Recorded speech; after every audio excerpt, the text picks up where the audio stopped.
guys, my name is Modi and you are welcome to Modi Speaks. So one of the reasons I'm happy and satisfied as regards to the conversation about black fatigue is the fact that after years and years of having to suffer this societal plague, we have finally recognized what we were suffering from and what we are still suffering from. Okay, we have currently diagnosed the problem. I mean, we finally have our hands directly on its neck. Now, one thing I believe is that for us to be able to solve a problem, we must first recognize that there is a problem and also find out what that problem is, and then from there onwards we can now be able to solve that particular problem.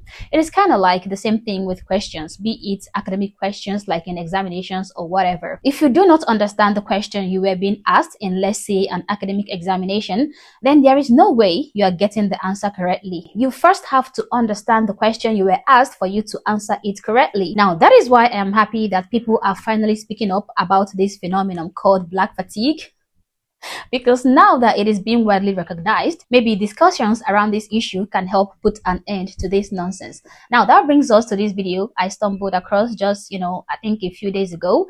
It is a conversation around this particular topic. The discussion was organized by Fox Local News, and I honestly think that we all should take a look at this video. But before we jump into the video though, please consider subscribing to my channel if not already. Like and share this video to keep people informed, and also consider supporting the channel if you like in any way that you can. Alright, so let's get into this video. Now to black fatigue. It has recently been turned into a feeling that some white and black people have who say they are damn tired of foolishness of some black people, the claims of racism from sunup to sundown, loud talking, fighting, and the list goes on. Not my list now, keep that in mind, but some people are tired of the complaints and don't give a damn.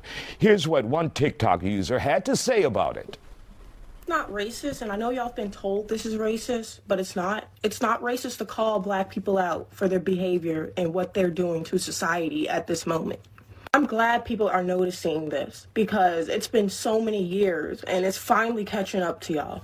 I've been trying to tell y'all that white people are tired of y'all. I'm tired of y'all too, but everybody, the world is getting sick of y'all and y'all's. I'm so glad this day is here. I've been trying to get out there that you people need help. Not just me, but me and other black conservatives. We've been trying to warn society that this is what it's gonna come to when y'all keep coddling black people. All righty, are her feelings valid? Joining us to talk about it, Dr. Angela Jones, political analyst, Angela Box, activist, Eugene Howard, filmmaker Sean Welling, and conservative M. Williams. We want to thank you all for joining us here on The Factor. First of all, let's define what black fatigue is supposed to be, Dr. Jones. Black fatigue is supposed to be just and I'm trying to make it as short as possible. Basically, society is saying that they're tired of how black people are blaming things that have happened to us historically in the past on what's happening today. And they are also now adding different things that they have seen in society to that behavior as well. As she said, like loud mouthing or maybe, using certain words or certain behaviors in public. So that's basically the definition in a short sense. So I won't criticize her for that very nonsensical definition. I mean, that's by no means what black fatigue means. But in her defense, okay, the host of the show asked her to define what black fatigue is supposed to mean. I'm emphasizing on the word supposed, okay? So she's using the definition that was created by that woke author, Mary Frances Winters, who wrote a book in 2020, which she captioned Black Fatigue, where she created a definition of this phrase that fits her own woke narrative. Now, mind you, even before the year 2020, the reasonable members of the society have been experiencing black fatigue, okay? They might not have given it a name yet, but they were experiencing it even back then, before 2020. So to be concise, black fatigue in its truest definition, okay, at least according to me, and I'm hoping according to the reasonable members of the society, is the extreme exhaustion and tiredness that everyone is experiencing as a result of some black people's shenanigans. Now, those shenanigans can be victimhood mentality, it could be ratchet behavior, always asking to speak to the manager in restaurants, being extremely racist to others, especially in the guise of dismantling white supremacy, and being loud and obnoxious, turning everything into a fight, you name it. People are exhausted with it all, and that exhaustion is defined as black fatigue. Do we get anywhere with that, with this conversation? No, this absolutely Okay, good is night, folks. I mean, the thing is, it's an absolutely pointless conversation. It's like, okay, so now what? Thank you for letting us know that there's a new fancy word of you saying that you're tired of black people, and you put it on the internet, and now people are co-signing on it, you know, including with the way the environment is already. But it's okay. You put a nice new name to it, and now you feel like it's okay to say, and it's not going to do anything for anybody to now pander this term around, to pass it on in the internet and put it in people's mouth and make people feel encouraged to say, I have black fatigue. But when we're all tired, when I'm saying all, we're all tired of something and somewhere, there's always something. So this is not actually going to help anyone psychologically, mentally, emotionally. It's only going to create more divisiveness, more anger, and more hate in society. It's funny how she didn't even realize that she just clowned herself with that response. Even the host understood how ridiculous her response was, and he took a jab at her by pretending to, end the conversation, to end the show, when he said, okay, good night, folks. But she doesn't even understand. I mean, if the conversation is absolutely pointless, then why are you here discussing it? Why don't you just decline the invitation to talk about it in the first place? So just based off of this answer, I know exactly what I'm going to be getting from her in this conversation. But let's move on. And when we see a lot of people, especially black people, joining that chorus, saying that I'm tired of black people too, what will that do? It's not going to do anything, because here's the thing, that black person or the black people that are on the internet saying that can go somewhere and they're going to be already stereotyped into the group that they're trying to separate themselves from just because they're black. You actually have to be around people to see their behavior. You have to witness their behavior to actually understand who they are. But she could sit there and be in a crowd of a room of black people, and guess who she's going to be included in that group as well. She's not doing anything that is going to help her or her race at this time. I mean, isn't that the reason we are calling this behavior out? This woman genuinely doesn't get it, okay? Now, there is a saying in my native language, Igbo language, in my country. It says, Otu akaro tamanono, yezu wono. Now, that simply means if one finger dips in oil, the oil gets to the whole fingers. So when these ninjas are allowed to jeopardize the reputation of the community, even the responsible and reasonable members of the community are being lumped in with the bad eggs. It is as simple as that. And that is the main reason people like me are speaking out about it.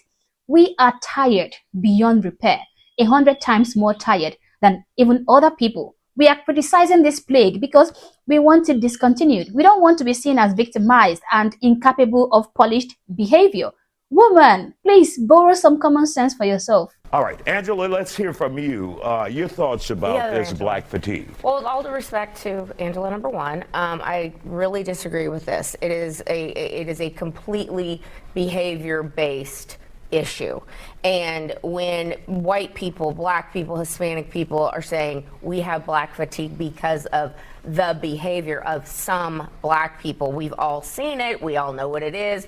It's everywhere. And, you know, the issue is way more insidious than people realize. And I talk about how a lot of these things come back to what the Democrat Party has done to the black community purposefully, starting with the Great Society of Lyndon B. Johnson, who he famously said, I'm going to have these N-words voting Democrat for the next 200 years. When Democrats said you don't need fathers in the home, you can be on welfare and have as many babies as you want. And oh, by the way, we're going to destroy public schools, and we're going to make sure that behavior standards are seen as racist. So the out of control behavior that we've seen in the classrooms, in society, all over, is part and parcel of what the Democrat Party has done to the black community. All right, Eugene, let's hear from you before we have to take a break.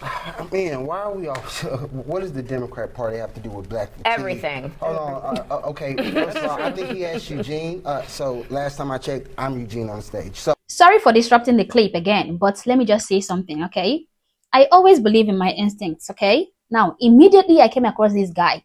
My instincts told me, oh, now that means this is them. Guys, by the end of this video, you're going to be fluent in Igbo language. So my instinct told me, this is them, okay? The black fatiguers or the black fatigue generators. Starting from the heavy multiple chains around his neck, the very darkened lips. The reference to his dark lips is in no way intended to be an insult from me, okay? For all I know, it could be genetics, but also it could be as a result of smoking something very heavy. I don't know.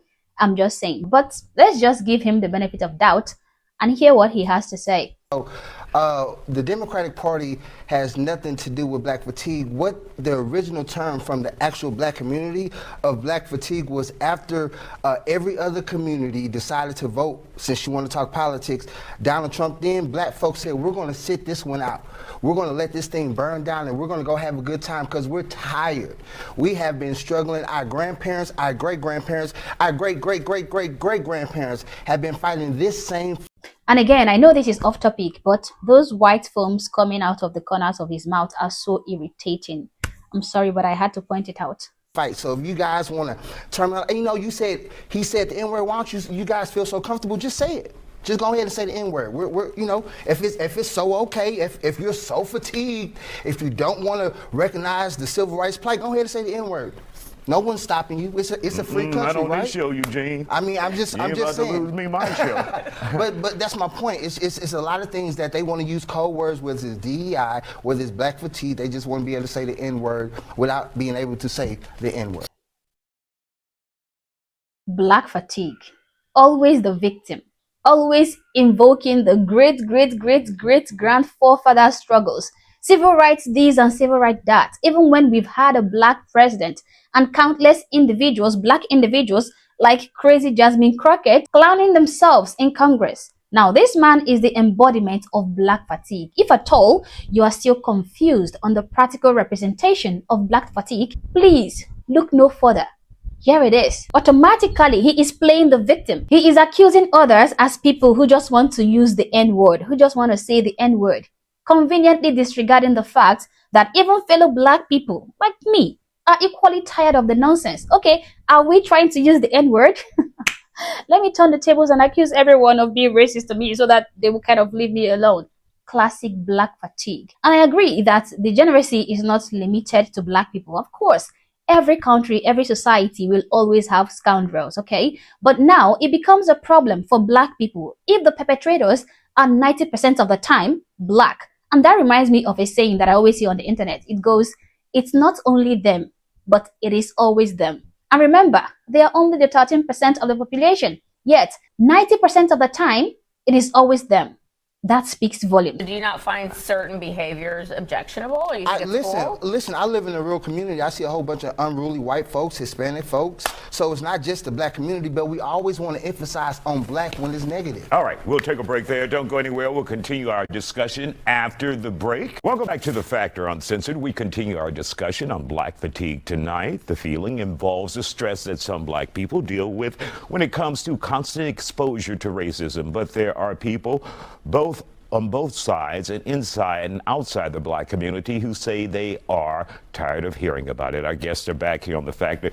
Emenderlin, let's begin with you. As a conservative, your thoughts about black fatigue. Well, whether you like black fatigue as a name or not, it's the truth. Like, we're tired of the victimhood mentality, the trauma identification, the need for external, agreement. That's ridiculous. That's terrible for the black community right now. That's terrible for the children growing up. I mean, there's so many broken homes, and I think that's the core foundation. Number one, I believe the core foundation is that the parents failed to not only unify the home, but also failed to put true identity in God in the children. So if you don't have identity in God, you don't have identity at all. That's number one. Do you at all see the black community as a lost cause or just Absolutely some not. individuals?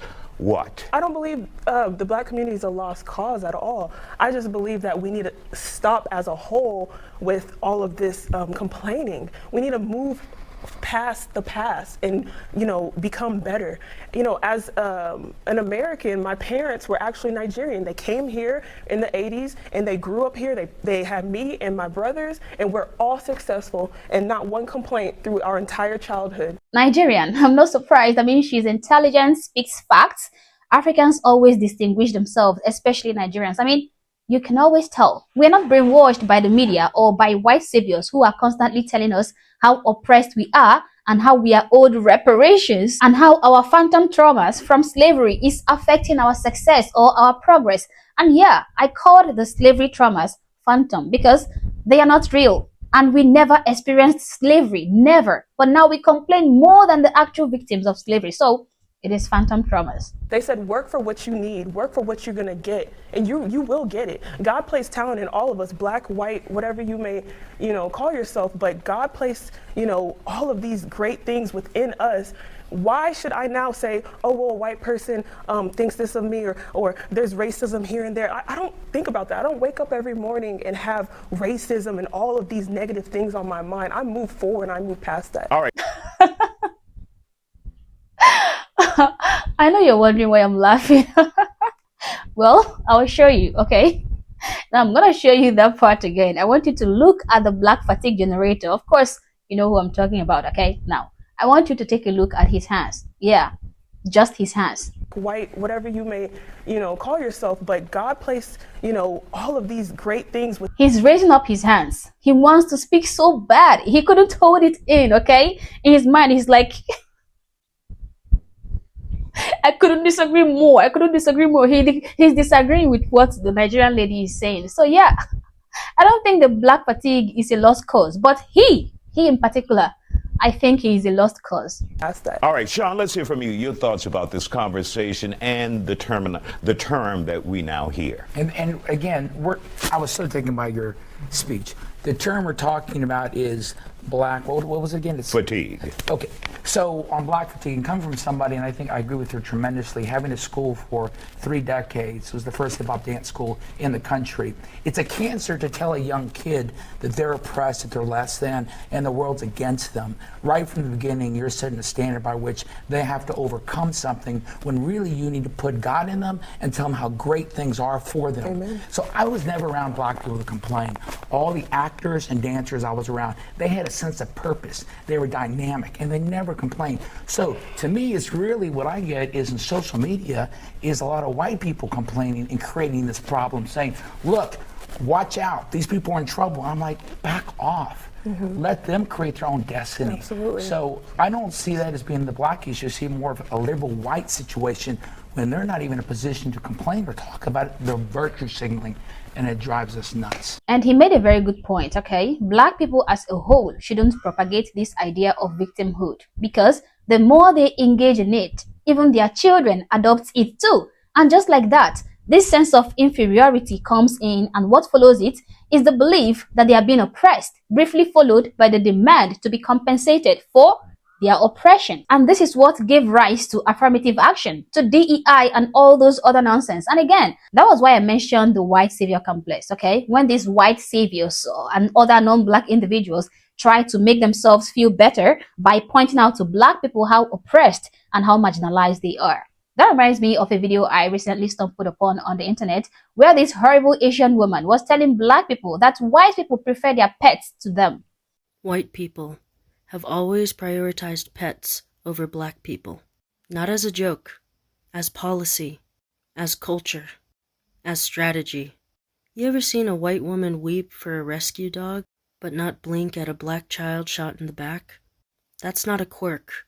That's colonial memory at work. That's whiteness distributing empathy based on control. They loved the dog because it obeyed, because it didn't talk back, because it couldn't remind them of the horror behind the house.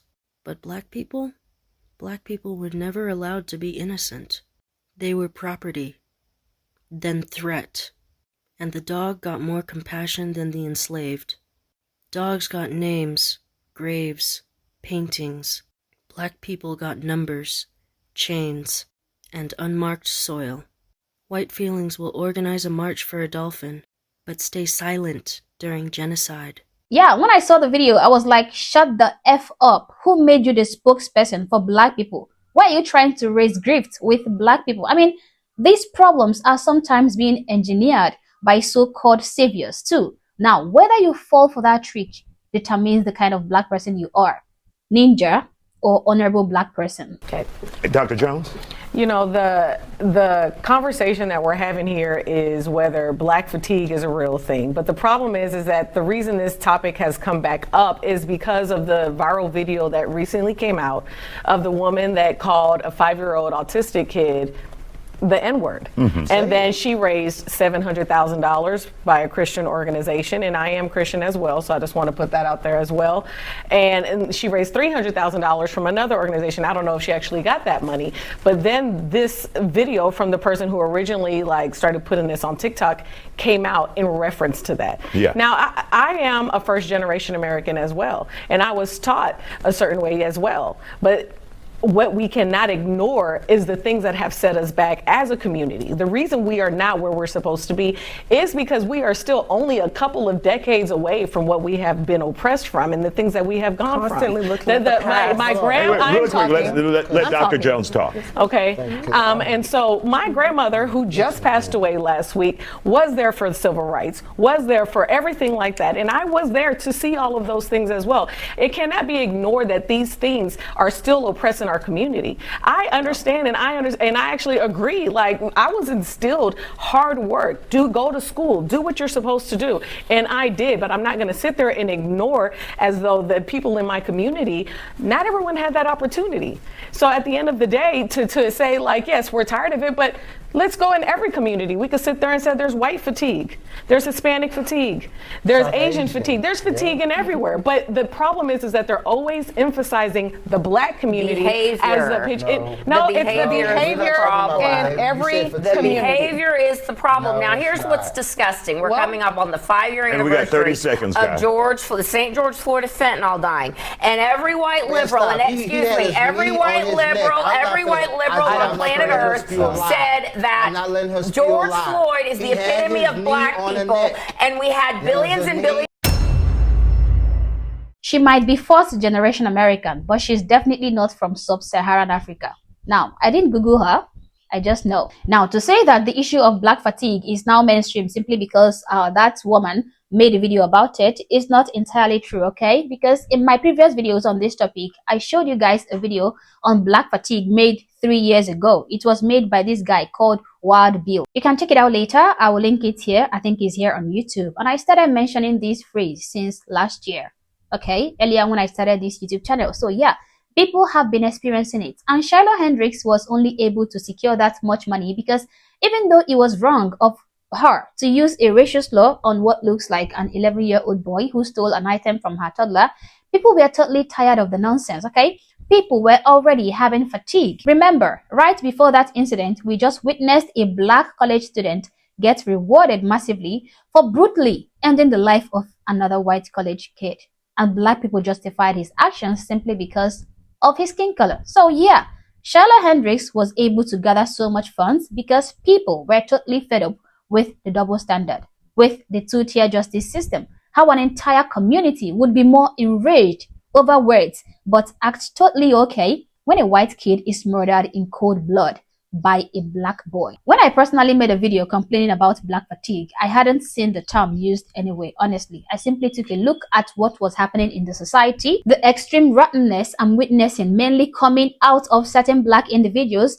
Yes, they might be small, like many people claim that they are, but definitely they are in everyone's face. This small percentage of ninjas are everywhere. Now, I took a look at all this and I made a forecast that soon and very soon, the society will rebel against their degeneracy. And it is finally happening. I mean, when you have 13% of the population carry out 70% of the degeneracy, then they definitely would generate a fatigue. And that is what we are facing currently. We have become the scapegoat for all these bad behaviors because we are always found perpetuating it.